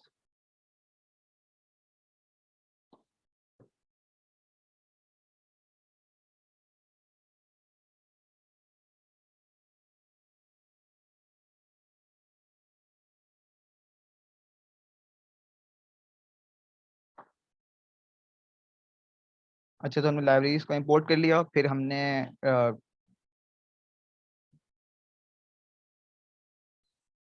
2 सेकेंड, रिकॉर्डिंग हो रही है, ओके। अच्छा, फिर आपके पास हमने डेटा को लोड कर लिया, फिर हमने यहाँ पे डेटा डॉट हेड करके जो इसकी शुरू की 5 रोज हमें दिखा दी। अब देख लें यहाँ पे कि आपके पास अराउंड 1 2 3 4 5 6 7 12 कॉलम्स हैं, और आपके पास जो सेकंड कॉलम है सर्वाइव, आपने इसको करना है प्रिडिक्ट, ठीक है। यहाँ पे आपके पास पैसेंजर की आईडी दी हुई है, उसकी क्लास दी हुई है कि किस क्लास में सफ़र कर रहा है वो, उसका नेम, उसका जेंडर, एज, और अच्छा इसका मतलब है सिबलिंग और स्पाउसेस, ठीक है। और पार्ट्स का मतलब है पेरेंट्स एंड चिल्ड्रन। कोई सवाल है किसी का? अच्छा, यहाँ पर कोई मुझे ये बताया क्या पैसेंजर आईडी हमारे कुछ काम आएगी प्रिडिक्शन करने में या फिर नहीं आएगी? और अगर आएगी तो क्यों आएगी, नहीं आएगी तो क्यों नहीं आएगी? क्योंकि जैसे बोला कि नेम, जैसे आराम भाई ने बोला था कि नेम से ही फर्क नहीं पड़ेगा, कोई प्रिडिक्शन में फर्क पैसेंजर आईडी से भी नहीं पड़ेगा और नेम से भी नहीं पड़ेगा, क्योंकि वो यूनिक एट्रीब्यूट्स हैं। क्योंकि पैसेंजर आईडी एक रैंडम नंबर मिल गया भाई, ये पैसेंजर नंबर 1 है, तो इससे कोई फर्क नहीं पड़ना चाहिए। सो या मेक सेंस, तो इसको हम लोग यूज नहीं करेंगे अपना मॉडल के अंदर। ठीक है। तो यहाँ पे आपके पास डिफरेंट फीचर्स हैं। अभी हम देखते हैं कौन से आपके पास फीचर्स रेलिवेंट हैं आपकी जो टारगेट वेरिएबल सर्वाइव्ड, ठीक है। इसको हमने करना है प्रिडिक्ट। अच्छा, 0 का मतलब जो है कि वो सर्वाइव उसने नहीं किया, ठीक है। 1 का मतलब कि सर्वाइव उसने कर लिया, ठीक है। तो इसको आप इस तरह देख लो कि यस और नो। सर्वाइव नहीं किया तो नो, किया तो यस, ठीक है। अच्छा, नीचे आते हैं। फिर यहाँ पे आपके पास डेटा डॉट टाइप, डेटा हमारे पास डेटा में स्टोर है, ठीक है। डेटा है, पूरा डेटा फ्रेम। फिर नीचे हमने जब डी टाइप्स किया तो यहाँ पे इसने बता दिया मुझे कि भाई पैसेंजर आईडी अगर है तो उसके जो वैल्यूज हैं वो किस फॉर्म में है, ठीक है। वो इंटीजर हैं या फिर वो फ्लोट हैं या फिर ऑब्जेक्ट्स हैं, ठीक है। ऑब्जेक्ट्स का मतलब कि आपके पास वो स्ट्रिंग्स के अंदर है। अगर मैं आपको यहाँ दिखाऊं कि पैसेंजर आईडी मेरे पास न्यूमेरिक है, ऑब्जेक्ट आपके पास नेम है, ठीक है। अब जो नेम है आपके पास वो क्या है, स्ट्रिंग है ना, ठीक है। तो स्ट्रिंग को आप इस तरह कह लो कि यहाँ पे ऑब्जेक्ट कहा जा रहा है। ओके, तो यहाँ पे बताया हुआ कि हर फीचर की टाइप क्या है। फिर आपके पास ये कॉलम्स बता दी गई, भाई आपके पास इतने कॉलम्स हैं, ये लिस्ट प्रोवाइड की हुई है इसकी। नीचे अगर आ जाए हम, तो अच्छा एक अब हम मेरे पास समझ, जी वो, अच्छा ये फीचर सिलेक्शन हम लोग बाद में अभी करेंगे ना, आगे नीचे जाके? हाँ बिल्कुल, हमने फीचर सिलेक्शन हम बिल्कुल एंड में कर रहे होंगे, वो डिपेंड करता है, हमारी मर्जी है कि फीचर्स हम सेलेक्ट पहले कर लें या बाद में कर लें, इट्स अप टू अस, ठीक है, कि हम कभी भी कर लें। तो हम वो एंड में कर रहे हैं अभी, ठीक है। अच्छा अब यहाँ पे आपके पास पहले हम एक्सप्लोर करते हैं कि जो आपके पास फीचर्स हैं वो उनका मतलब क्या है। अगेन हम बात कर चुके हैं कि आईडी जो है आपके पास एक यूनिक नंबर होगा, ठीक है। फिर आपके पास जो पी क्लास है वो आपके पास कोई कौन सी क्लास में, फर्स्ट क्लास है, सेकंड क्लास है, थर्ड क्लास है। नेम पता है, जेंडर पता है, एज न्यूमेरिक होगी, ठीक है। अच्छा न्यूमेरिक में भी इंटीजर्स होगी, ठीक है, होल नंबर्स में नहीं होगी। फिर यहाँ पे जो लिखा है ना, ये सिब एसपी का मतलब होता है कि सिबलिंग्स और स्पाउसेस, लिखा हुआ है वर्दी पैसेंजर्स स्पाउस और siblings with them on the ship, कि कितने स्पाउस थे और कितने उसकी सिबलिंग्स थे, ठीक है, उस शिप के ऊपर। पार्ट्स का मतलब है कि उसके कितने पेरेंट्स थे और चिल्ड्रंस थे उस शिप के ऊपर। तो उसके नंबर मतलब कि न्यूमेरिक में होगा, ठीक है। यहाँ पे हमने अगर देखें तो यहाँ पे जो आपके पास, हाँ देखें इंट था ना ये, अगर हम डेटा में भी देख लें अपने, तो यहाँ पे देखें कि भाई इस पैसेंजर जो ID 1 है जिसका नाम ये है मिस्टर ऑन, तो उसके आपके पास सिबलिंग्स और स्पाउसेस इतने हैं, एक है। पेरेंट्स चिल्ड्रन कोई भी नहीं है, ठीक है। बल्कि इसका सॉरी, इसमें आपके पास ये नंबर नहीं बताए हुए, ठीक है, सिर्फ ये बताया ट्रू हुआ फॉल्स बताया। है नहीं है, ट्रू फॉल्स है, ठीक है। यहाँ पे सॉरी, यहाँ पे देखें लिखा हुआ भी है कि वर दी पैसेंजर प्रेजेंट और नॉट, ठीक है। तो ये ट्रू और फॉल्स बताया हुआ है, 1 का मतलब कि प्रेजेंट है और 0 का मतलब नहीं प्रेजेंट, ठीक है।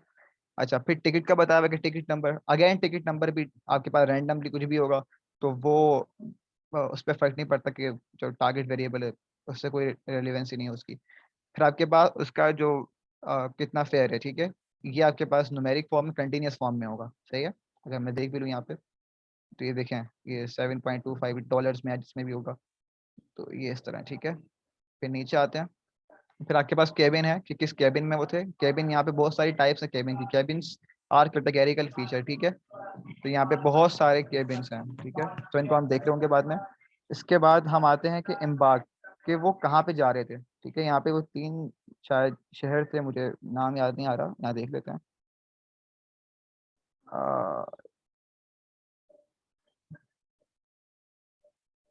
डेटा, अब वहीं से जाओ, एक सेल ये में लिख लो डेटा। ये देखें ये रहा। तो एम्बार्क जो है ना, कि वो चरबक में जा रहा था, क्वींसटन में या फिर साउथहैम्पटन में। तो यहाँ पे 3 शहर में थे, ठीक है। तो लोग जो जा रहे थे वो इन 3 सिटीज में जा रहे थे, तो उनकी एम्बार्केशन यहाँ पे थी। तो ये सिर्फ 3 इसकी क्लास हैं। तो यहाँ पे अगर जाओ तो यहाँ पे सिर्फ 3 ही वैल्यूज होंगी, तो ये भी एक कैटेगरिकल फीचर काउंट होगा, ठीक है। अच्छा जी, तो हमने अब डेटा को, हमने हर फीचर को समझ लिया, ठीक है। अब हम बात करते हैं EDA की, कि अब मजीद समझते हैं डेटा को। सबसे पहले तो हम यहाँ देखते हैं कि कितनी आपके पास डेटा सेट है। अब जाहिर है, आपको मैं बताया था कि यहाँ पे जो टाइटैनिक जो था उस पे अराउंड 2200 के करीब आपके पास पैसेंजर्स थे, लेकिन हमारे पास सबका डेटा नहीं है, ठीक है। हमारे पास फॉर ट्रेनिंग का कुछ का डेटा है। अगर मैं यहाँ पे देखूँ तो यहाँ पे मैंने सिर्फ लैन का एक फंक्शन इस्तेमाल किया है, ये आपको पढ़ाया होगा उस जहेब ने, तो और उसमें डेटा मैंने पास कर दिया। तो यहाँ बता रहा है कि 891 आपके पास पैसेंजर्स हैं या फिर रोज हैं, ठीक है, उस डेटा में। अच्छा अब यहाँ पे जो ये चीज़ है ना कि डेटा में बता रहे हैं कि कितने लोगों ने सरवाइव किया, ठीक है। जिसमें सरवाइव का जो कॉलम है उसमें जो वैल्यूज 1 है उस डेटा की, वो बता रहे हैं कि 342 जो ऐसे लोग हैं जिन्होंने सरवाइव किया, ठीक है। तो अगर मैं यहाँ पे आपको काम नहीं कर सकते हैं, बल्कि सही है, ये बात समझ में आती है या कोई क्वेश्चन है तो बता दें।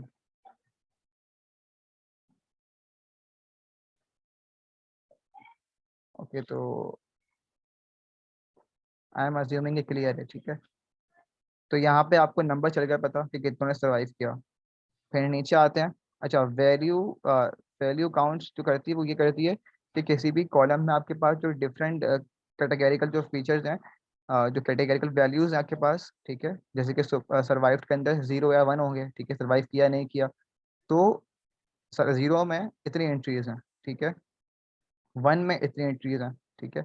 अब हमने देखा था कि सर्वाइव का 342, तो यहाँ पे 342 इशू हो रहा है, सही है। अच्छा अब आपके पास जो सेकंड चीज़ है वो ये है कि आपके पास कितने ऐसे लोग थे जिन्होंने सर्वाइव किया, मतलब कितने परसेंट मेल थे जिन्होंने सर्वाइव किया। ठीक है, तो यहाँ पे बहुत सिंपल चीज़ है, हमने यहाँ पे जो है फिलहाल डेटा के अंदर जो सर्वाइव कॉलम था, अच्छा इसका मतलब ये है कि हम डेटा के सर्वाइव कॉलम को मांग रहे हैं। ठीक है, ठीक है, यहाँ पे अगर मैं इस कोड को मैं चलाऊँ ना, अगर यहाँ पे, बल्कि कॉपी पेस्ट हो गया, ऊपर लिखा हुआ भी है, ये लिखा हुआ। ठीक है, तो जब मैंने कॉपी यहाँ पेस्ट किया तो यहाँ पे क्या आपके पास आउटपुट आ रहा है, यहाँ पे आपके पास सर्वाइव का कॉलम आ रहा है। ठीक है, और उसमें वो तमाम रोज शो हो रही हैं जिनमें आपके पास जेंडर मेल था। अब देखें, ये जो है आपके पास 0 4 5 6 ये इंडेक्सेस हैं जो आपके पास पहले भी थे। अगर मैं यहाँ डेटा पे जाऊँ अपने, तो यहाँ पे देखें 0 1 2 3 4 क्या है, ये इंडेक्सेस हैं, फिर बाद में होते हैं शुरू आपके पास। फर्स्ट कॉलम में मैक्सिमम कितने क्रिटिकल वैल्यू हो सकते हैं?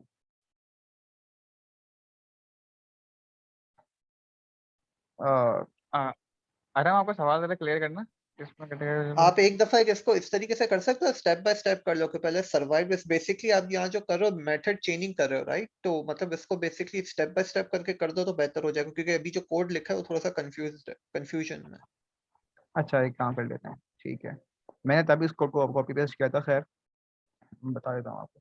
अच्छा देखो, यहाँ पे आप ये समझ लो कि आपके पास जो, इसको मैं हटा देता हूँ फिलहाल। ठीक है,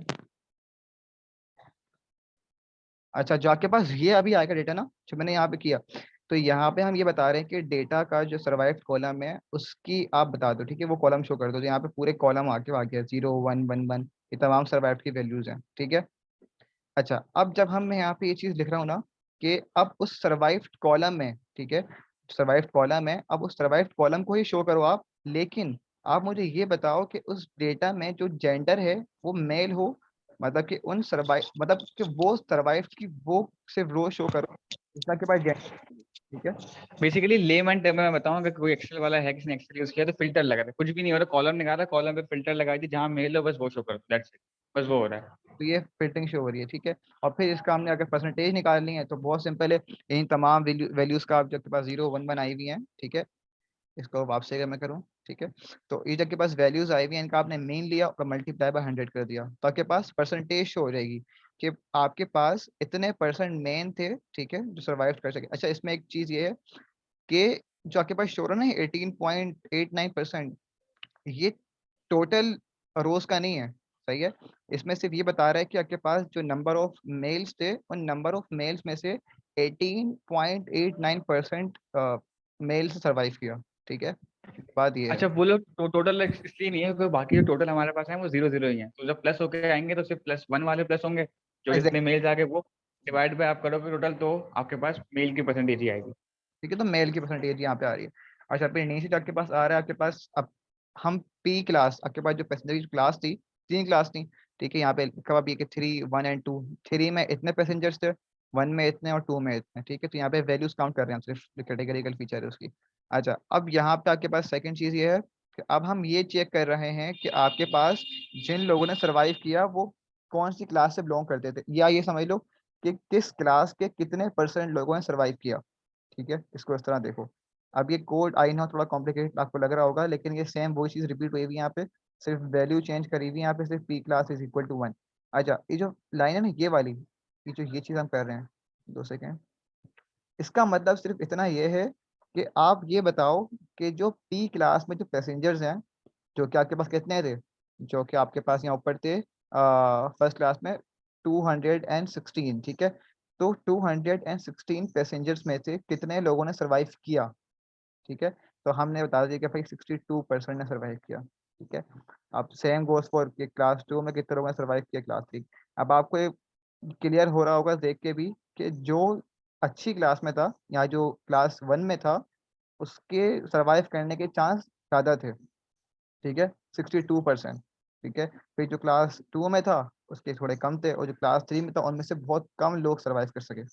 ठीक है, ये बात सही तो है। इसका मतलब ये भी हो गया कि ये जो क्लास का वेरिएबल है, एक इंपॉर्टेंट वेरिएबल है, फीचर है टू प्रेडिक्ट कि भाई बंदा सर्वाइव करेगा या नहीं बिल्कुल करेगा। बिल्कुल, ये जो क्लास के पास है पी क्लास, ये बहुत इंपॉर्टेंट है। ठीक है, इसको हम बाद में देख रहे होंगे कि इसकी कोरिलेशन क्या है आपके टारगेट वेरिएबल से, जो सर्वाइव है, हम वो भी देख रहे होंगे बाद में अभी। तो आई गेस ये हमने अब तक कितना कर लिया, हमने बता दिया कितने मेल्स और फीमेल्स की क्या परसेंटेज थी, और फिर हमने क्लास का देख लिया। अच्छा, अब हमारे पास ये तो बहुत सिंपल आपके पास चीज़ थी कि आपने शेयर बता दी कि भाई उसमें 891 रोज हैं और 12 कॉलम्स हैं। अच्छा, कीप इन माइंड कि इस इन 12 कॉलम्स के अंदर आपके पास सर्वाइव का कॉलम भी है, ठीक है, जो आप कर रहे हो प्रिडिक्ट, जो आप करना चाहते हो प्रिडिक्ट, ठीक है। अच्छा जी। अच्छा, उसके बाद यहाँ पे डेटा डॉट इन्फो, ये एक बहुत काम की चीज़ है। यहाँ पे ये बताता है आपको कि जो तमाम आपके पास कॉलम्स हैं, ठीक है, उनकी सबसे पहले टाइप क्या है। टाइप तो खैर ऊपर देख चुके थे, डी टाइप से।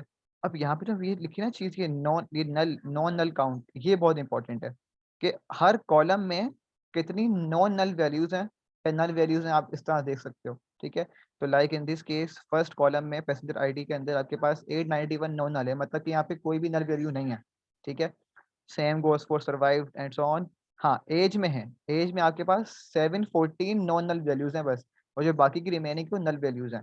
तो हमने इनको करना होगा बाद में कैटर, ठीक है। फिर अगेन आपके पास कैबिन और एम्बार्क में नल वैल्यूज हैं।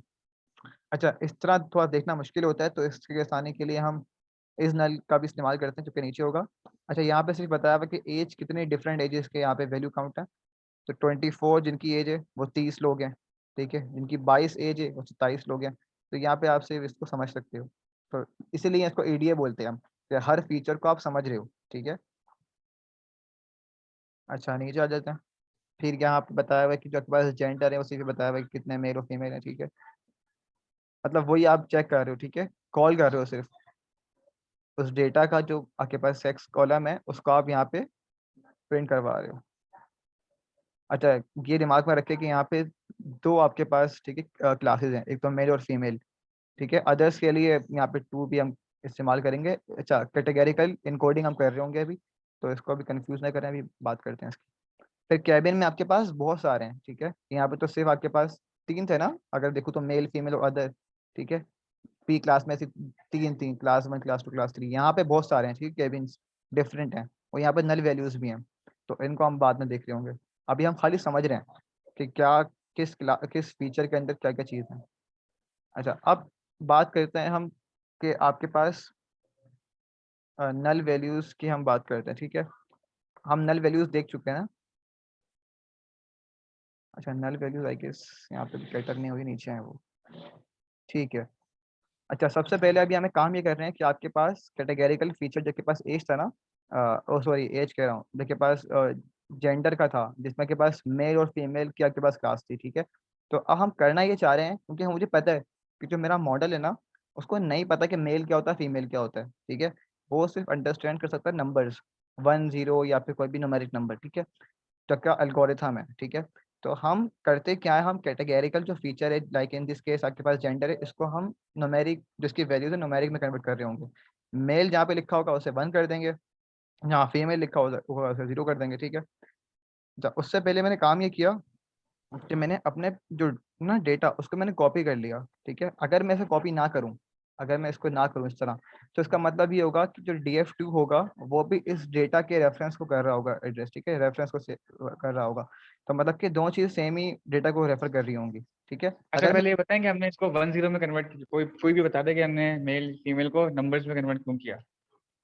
अगर मॉडल में इम्प्लीमेंट करना है तो फिर मॉडल कैटेगोरिकल वेरिएबल्स तो नहीं लेगा ना, आई मीन इंटीजर्स ही ले सकेगा, ऑब्जेक्ट तो नहीं लेगा, स्ट्रिंग तो नहीं लेगा। बिल्कुल बिल्कुल, ये रीजन है, ठीक है। ठीक है, तो अब हम चाहते हैं कि हम जहाँ मेल लिखा वहाँ 1, जहाँ फीमेल लिखा वहाँ पे 0।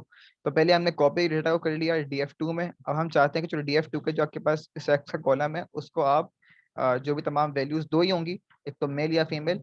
तो आपके पास, अच्छा, डॉट अप्लाई का मतलब होता है, सिर्फ ये समझो कि डॉट अप्लाई का मतलब ये होता है कि ये हर रो पे, इस कॉलम की हर रो पे, ठीक है, वो जाएगा और फिर वहाँ पे अप्लाई करेगा, ठीक है। अब इस कॉलम में दो चीजें होंगी, मेल या फीमेल, तो वो हर रो पे जाएगा और चेक करेगा भाई कि अगर आपके पास, अच्छा, एक होती है चीज जिसे बोलते हैं लैम्डा फंक्शन, ठीक है। मैं इसको एक्सप्लेन नहीं कर रहा, ये सिर्फ इसलिए होता है कि आप एक लाइन में अपना फंक्शन लिख दो, ठीक है।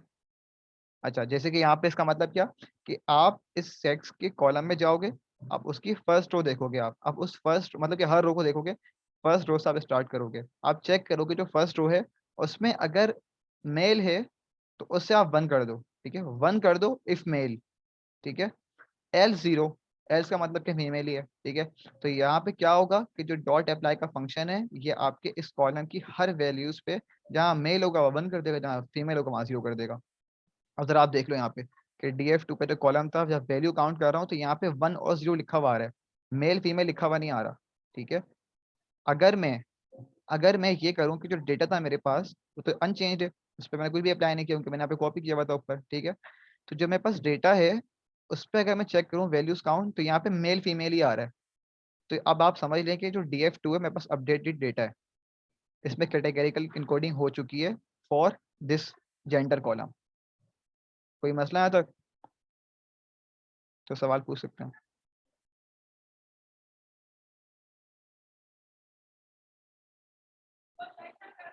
ओके, तो आई गेस इट्स क्लियर। अच्छा, अब नीचे आ जाते हैं। ठीक है, अच्छा, ये लैम्डा फंक्शन का बताया हुआ है कि लैम्डा फंक्शन किस तरह काम करता है, तो इसको आप खुद पढ़ सकते हैं, यहाँ पे रेफरेंस लिंक भी है, आप इसको यूट्यूब पे जाके भी देख सकते हैं। ठीक है, अच्छा, अब हम बात करते हैं नल वैल्यूज की। अच्छा, जो अभी हम काम कर रहे हैं ना, अभी जो हमने यहाँ पे इनकोडिंग करी है, encoding is the part of feature engineering. ठीक है, फीचर इंजीनियरिंग में दो तीन चीज़ें बहुत मेन होती हैं, एक तो इनकोडिंग, एक होती है स्केलिंग, एक होती है कि आप फीचर्स कोई मतलब कोई फीचर्स को देख के कोई नया फीचर्स आप बना लो, तो वो होती है फीचर इंजीनियरिंग। तो आप अभी हमने डेटा को समझ लिया, ईडी हमारा हो चुका है। ठीक है, अब हम डेटा को क्लीन कर रहे हैं। सही है, अब क्लीनिंग में क्या चीज़ आती है कि आपके पास नल वैल्यूज हैं या डुप्लीकेट वैल्यूज हैं, उनको आप डील करते हो। तो अभी हम नल वैल्यूज की बात करते हैं। ठीक है, अच्छा, अब यहाँ पे DF2, अब देखें ये आपके पास, अगर मैं यहाँ पे DF2 ये कॉल करूँ, ठीक है, सिर्फ DF2 is null. Is null करता क्या है? इज नल आपके जो DF2 डेटा सेट है पूरा, उसके हर कॉलम में जाएगा और उसकी हर वैल्यू में जाएगा और चेक करेगा कि भाई कौन सी वैल्यू में नल लिखा हुआ है नहीं लिखा हुआ। अब जैसे कि पैसेंजर आईडी में कोई भी नल वैल्यूज थी नहीं, तो यहाँ पे हर रो में फॉल्स लिखा आ रहा है कि भाई कोई भी नल वैल्यू नहीं है। हाँ, जहाँ पे आपके पास ये लिखा हुआ है ट्रू, तो इसका मतलब कि हाँ भाई इस जगह पे कैबिन की इस फर्स्ट रो के अंदर ये नल वैल्यू है। ठीक है, तो ये ट्रू और फॉल्स बता रहा है मुझे, इज नल। अगर मैं ये कर दूं, सम लगा दूं, ठीक है, तो मेरे पास क्या आ जाएगा, मेरे पास अब कॉलम वाइज आ जाएगा कि भाई इस पैसेंजर आईडी में इतनी नल वैल्यूज हैं, यहाँ पे 0 हैं। ठीक है, अच्छा, खैर यहाँ पे थोड़ा सा मैं नोटबुक को वापस रन करना होगा क्योंकि जो है आगे के भी कॉलम सारे रन हो चुके हैं।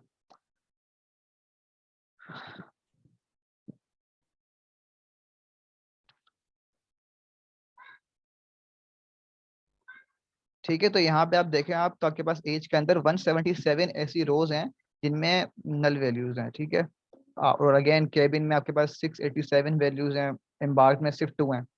अच्छा, अब आपके पास, अब सवाल तो ये बनता है ना कि आपके पास जो नल वैल्यूज है कुछ करना पड़ेगा इनका। एक तो हल इसका ये है कि आप जो आपके पास जहाँ भी नल वैल्यूज हो उस पूरी रो को ही आप क्या कर दो, रिमूव कर दो।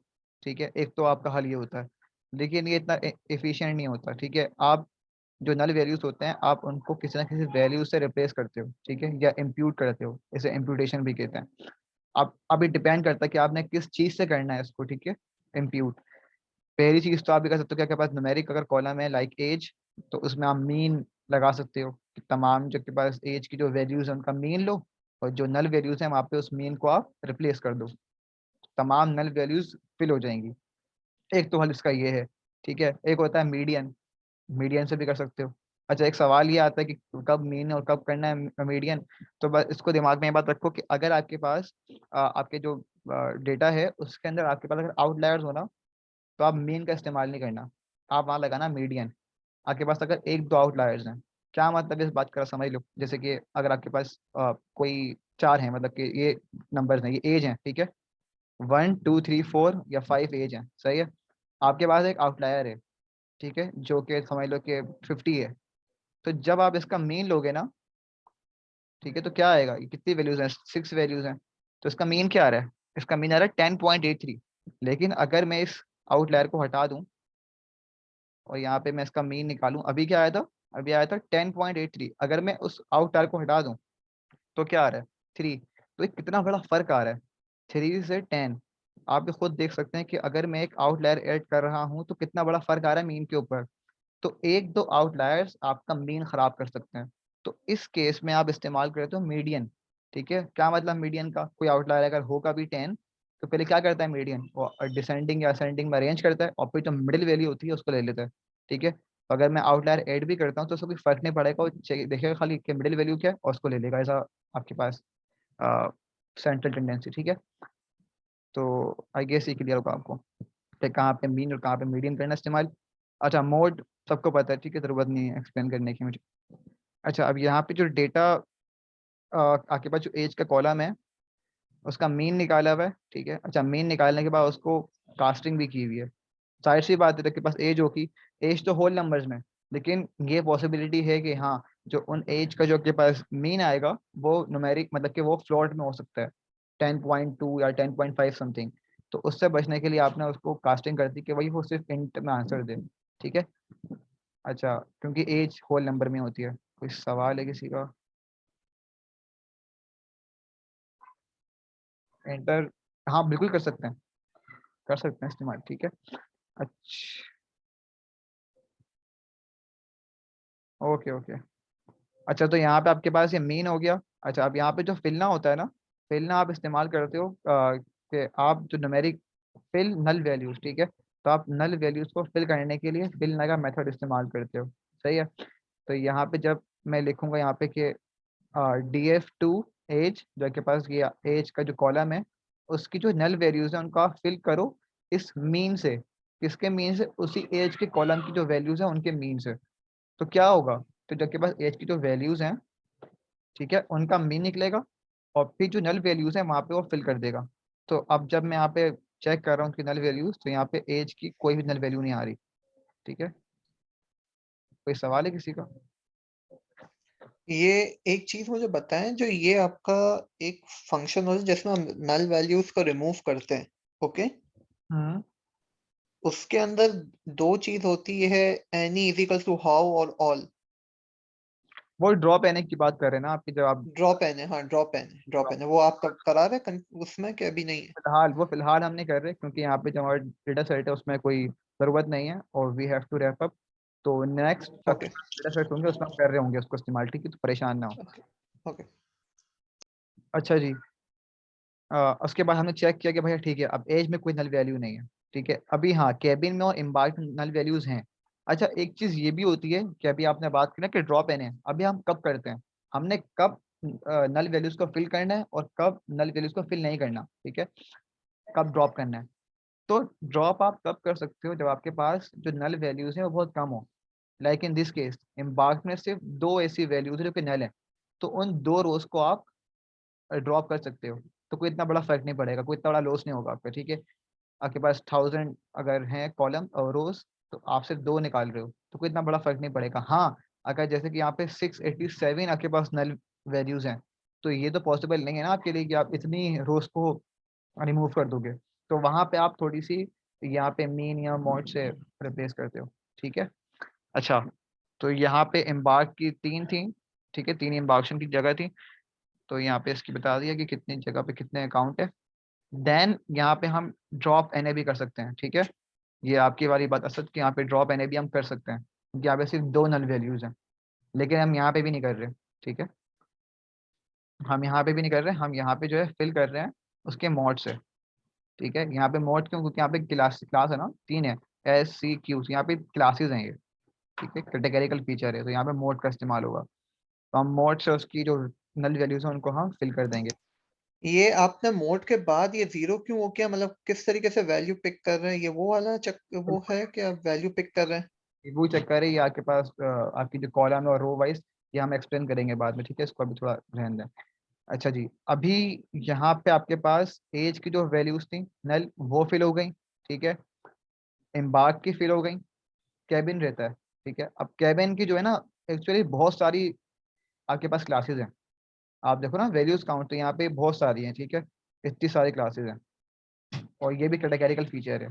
तो इसको अभी हम नहीं कर रहे कैटर, इसको हम बाद में करेंगे इन फ्यूचर, क्योंकि अभी हमारा सिर्फ ये गोल था कि किस तरह हम अपने डेटा को समझते हैं और किस तरह हम बेसिक डेटा क्लीनिंग कर रहे होते हैं। तो हम सिर्फ वो काम कर रहे हैं, बाकी स्केलिंग इनकोडिंग हम मेनली नेक्स्ट सेशन में कर रहे होंगे। अच्छा, यहाँ पे अब बस हम थोड़ा एंड करते हैं, डेटा विजुअलाइजेशन थोड़ी देख लें, ठीक है, कि किस तरह। अच्छा, एक चीज़ ये होती है कि डीएफ डॉट कॉरिलेशन ये बताता है कि आपके पास कोई भी दो कॉलम्स की आपस में कितनी कोरिलेशन है, ठीक है। और ये एक तो लेट सपोज कितने थे। अच्छा, यहाँ पे कोरिलेशन जो आएगी ना, वो सिर्फ आएगी न्यूमेरिक फीचर्स की, ठीक है, कैटेगरिकल की नहीं आएगी। आप अगर देखो ना यहाँ पे तो कोई भी कैटेगरिकल फीचर नहीं होगा, सारे न्यूमेरिक ही होंगे। ठीक है, अच्छा तो यहाँ पे बता दिया कि आप देखें कि पैसेंजर आईडी की कोरिलेशन सर्वाइव्ड कॉलम से जो हमने करना है प्रिडिक्ट, वो इतनी है -0.005। तो मतलब बहुत ही कम है। सही है, तो इसको हम ड्रॉप भी कर सकते हैं। जैसा कि नबील भाई ने भी कहा था कि जो आपके पास पी क्लास होगी वो करेगी। ठीक है, अब यहाँ देखें -0.33, अभी करीब है जीरो के। ठीक है, सॉरी, मतलब कि ये -1 के करीब है। तो इसका मतलब कि आपके पास ये रेलिवेंट कॉलम है या रेलिवेंट फीचर है। ठीक है, और इनकी आपस में भी दी हुई है कि पी क्लास की आपकी एच से क्या कोरिलेशन है। ठीक है, और इस तरह आप देख सकते हो, और इनकी बेसिस पे आप अपनी फीचर को सिलेक्ट कर रहे होते हो कि कौन सा फीचर काम का है और कौन सा फीचर काम का नहीं है। तो अगर मैं देखूं यहाँ पे तो पैसेंजर आईडी किसी काम का नहीं है, इसको हम ड्रॉप कर सकते हैं। ठीक है, तो इस तरह के डिफरेंट फीचर आप सेलेक्ट कर रहे होते हो। अच्छा, यहाँ पे बात लोड का पूरा कोड लिखा हुआ है। ये एक्सक्यूज मी, ये समझा सकते हैं आप फिर से, मतलब हम जीरो कौन सी रेंज में हम चेक करते हैं कि कितनी रेंज में ये सही है? देखो 0 to आपके 1 या पास फिर कोरिलेशन आती है ना, वो आती है बिटवीन -1 and 1। ठीक है, अच्छा ये जो होती है इसे बोलते हैं पेयरसन कोरिलेशन। ठीक है, तो ये बिटवीन -1 और 1 से होती है। 1 का मतलब ये कि भाई अगर 1 के करीब होगी ना तो इसका मतलब है कि पॉजिटिव कोरिलेशन है, कि पैसेंजर आईडी अगर लेट्स सपोज अगर पी क्लास बढ़ रही होगी, अगर इंक्रीज कर रही होगी, तो आपका सर्वाइव भी इंक्रीज कर रहा होगा। इसको इस तरह देख लो। ठीक है, अगर वो अच्छा नेगेटिव सही सही। की तरफ होगी तो अगर वो कम होगा तो कम हो जाएगी। तो इस तरह समझो। ठीक है, तो इसका मतलब क्या कि अगर जीरो के करीब हो किसी दो कॉलम की कोरिलेशन, तो मतलब कि वो ना होने के बराबर है, तो उस कॉलम को आप ड्रॉप कर सकते हो। Like in this case passenger ID का सर्वाइव से क्या कोरिलेशन है, करीब है बहुत 0 0 के। ठीक है, तो इसको आप कर सकते हो ड्रॉप। अच्छा ठीक है, तो इस तरह आप करते हो सेलेक्ट फीचर्स को। अच्छा, बार प्लॉट का यहाँ पे कोड दिया हुआ है तो मैं इसको समझा नहीं रहा, सिर्फ आप इसको इस्तेमाल करते हैं। ठीक है, हमने क्या किया, हमने किया ये कि हमने कैटेगरी 1, अभी हम जो प्लॉटिंग कर रहे हैं ना वो हम कर रहे हैं आपके पास जो एक कोड लिखा हुआ है बार प्लॉट का कोड। ठीक है, बार प्लॉट जो होता है वो बेसिकली कैटेगरिकल फीचर्स के लिए होता है। ठीक है, नॉर्मली तो आप क्या कर रहे हो, सबसे पहले आप तो तमाम कैटेगरिकल आपके पास जो फीचर्स हैं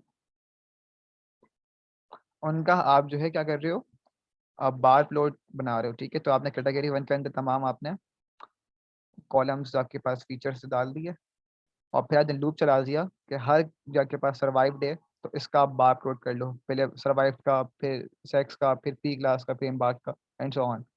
तो यहाँ पे आपके पास पे सर्वाइव का बन गया है। ठीक है, यहाँ पे दो वैल्यूज सर्वाइव की। ठीक है, एक्स एक्सिस पे सर्वाइव की वैल्यूज हैं 0 या 1। तो और यहाँ पे जो है ना फ्रीक्वेंसी है कि नंबर ऑफ ऑब्जर्वेशन या नंबर ऑफ रोज। ठीक है, तो यहाँ बता रहा है कि भाई 0 मतलब कि 550 के करीब लोगों सर्वाइव नहीं कर सके थे।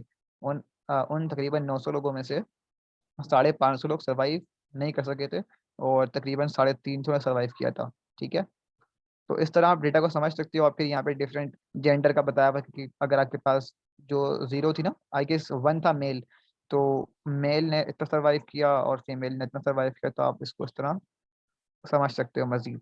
ठीक है, तो यहाँ पे तमाम के बने हुए बात हो।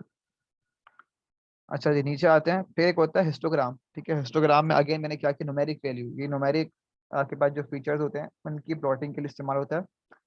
तो यहाँ पे मैं न्यूमेरिक वेरिएबल की एक बना दी लिस्ट, जिसमें आपके पास पैसेंजर आईडी भी वैसे डाली हुई है, फेयर और एज। अगेन लूप चला दिया, हर इसका हम बना देंगे हिस्टोग्राम। तो ये फेयर का हिस्टोग्राम बन गया, इससे आप डेटा को समझ सकते हो। ठीक है, यहाँ पे एज का ये तो बन रही है आपके पास हिस्टोग्राम, इसे पता क्या कहते हैं, ये जिस तरह कर्व बन रहा है, किसी को पता है? नॉर्मल। Normal distribution. ठीक है, कहते हैं इसको। हम ये डिस्कस कर रहे हैं कि भाई की जो डेटा है वो अगर नॉर्मल डिस्ट्रीब्यूटेड है तो हम कौन सा मॉडल लगा रहे होंगे उसके ऊपर। ठीक है, तो ये सब बातें हम इन फ्यूचर कर रहे होंगे, इन्हीं की बेसिस पे आप करते हो सेलेक्ट मॉडल को। ठीक है, तो यहाँ पे आपके पास प्लॉटिंग है। अच्छा, फिर आपके पास होता है हीट मैप। हीट मैप का मतलब बस ये समझ लो कि तमाम कोरिलेशन जो कि ना आपकी कॉलम आपकी अगेन बिटवीन कॉलम्स की वो लिखी हुई है। तो पैसेंजर आईडी से कोरिलेशन 1 ही होगी। ठीक है, आपस में इनकी 1 ही होगी, सर्वाइव की सर्वाइव से 1 ही होगी। ठीक है, और जो इनकी डिफरेंट आपस में होगी वो लिखी हुई है। तो ये समझ लो कि कोरिलेशन दी हुई है, बस कलरिंग यहाँ पे ऐड करी हुई है। अगर ये लाइट कलर होगा तो मतलब कि पॉजिटिव कोरिलेशन है, ठीक है। अगर बिल्कुल ब्लैक होगा तो मतलब कि वो नेगेटिव कोरिलेशन है। कहीं बीच में होगा तो भाई हाँ वो देख सकते हो आप, ठीक है। तो इसे हीट मैप कहते हैं। अच्छा, फिर लिखा हुआ है ओमिट इररिलेवेंट कॉलम्स। इसका मतलब वही है, ठीक है, कि आप हीट मैप से या अपने कोरिलेशन से आप देखते हो कि भाई कौन सा कॉलम या फीचर रेलिवेंट नहीं है आपके टारगेट वेरिएबल से, तो फिर उसको आप रिमूव कर देते हो या ड्रॉप कर देते हो, ठीक है। तो आई गेस कोई सवाल है तो पूछ लें, आई गेस हम रैप अप कर लेते हैं, ठीक है। आगे बस ये सही thank you so much अरम। I think बहुत इंसाइटफुल सेशन होगा जिन लोगों को फर्स्ट टाइम देख रहे होंगे कैसे डेटा पे काम करना है। आई होप आप इसमें से लर्निंग्स लें और देखें कि कोई भी नया डेटा सेट हो, सिर्फ इस पे नहीं, इस पे थोड़ा बहुत हाथ साफ करने के बाद कोई एक नया डेटा सेट कैगल से उठाएं और उस पर यही चीज़ अप्लाई करने की कोशिश करें। उसमें से ढूंढ लेंगे कौन से फीचर इंपॉर्टेंट है कौन से नहीं। फिर सिमिलर अप्रोच, अभी कुछ नया ट्राई पहले ना करें, इसी को यूज़ करें।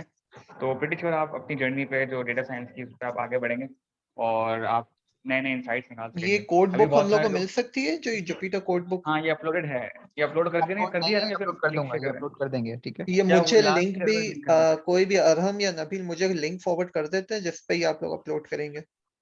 ठीक है ठीक है, हम चलिए, कर देंगे। बाकी एक ओके एक बहुत से कुछ लोग सोच रहे होंगे कि हमने अभी तक कुछ मशीन लर्निंग वाला काम नहीं किया, but let me remind you this again कि 90% टाइम या 70-75% टाइम आपका किसी पे काम लगता है कि आप डेटा को प्रिपेयर करो और अच्छा डेटा प्रिपेयर करो। मशीन लर्निंग मॉडल क्रिएशन ये सिर्फ सेकंड या मिनट का काम है। आपने कुछ से कुछ नहीं करना होता, सिर्फ लाइब्रेरी यूज करके उसमें डेटा फीड करना होता है। So this is a very important step and I hope कि आप सब सीख रहे होंगे इससे और अपने नए डेटा सेट पे इसको अप्लाई करके अपने रिजल्ट शेयर करेंगे हमारे। ठीक है, थैंक यू सो मच। किसी कोई सवाल है तो पूछ लें। जी व्हाट्सएप का भी ग्रुप बना हुआ है क्या इसका? हाँ बिल्कुल बना हुआ है। आई थिंक आदम सबसे लिंक शेयर कर दो व्हाट्सएप ग्रुप की भी। मैं लिंक शेयर कर देता हूँ, बल्कि अब्दुल रहमान आप हैं तो कर लें शेयर। एक सेकंड में देख लेता हूँ।